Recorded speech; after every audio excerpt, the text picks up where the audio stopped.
I think what Rick was looking for in the portrait was the person who is the writer. And the person who is the writer is not necessarily the person that presents themselves.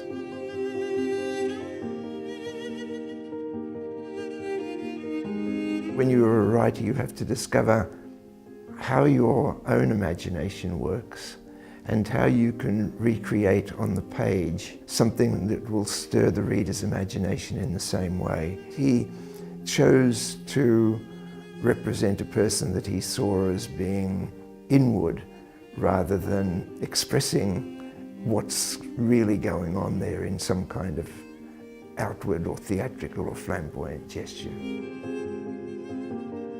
Of course, before the portrait was made, I knew Rick's work. I was a little surprised that he was the person who wanted to do the portrait, because I didn't know the portraits very well. What I knew was his interest in spaces. So I was very curious when he approached me about it, when the work that I really knew of his was much more abstract than that. Not abstract in its texture, but in its interest. My chief memory of the sessions was really what were very interesting conversations in which I just had to talk, and he did the work while he talked. And I understand that because it's a way of making the conscious mind work in one way and the hand work in another. And that's, I understand that very well from what you do with writing.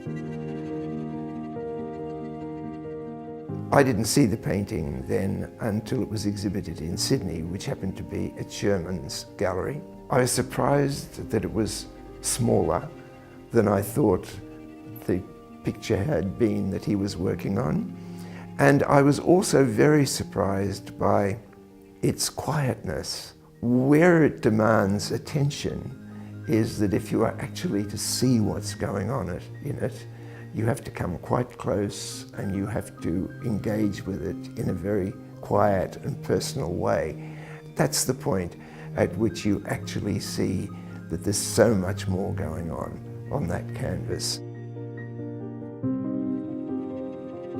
A sense of space is often something that is a cue to a feeling or to a perception that's there somewhere buried and that you've got to allow to come up. The writer, for example, has to be unafraid of the emptiness of his mind, because it's out of that emptiness that something he doesn't yet know is going to come. So the space almost seems part of what is presented in the body and the face. There is that kind of emptiness in the background.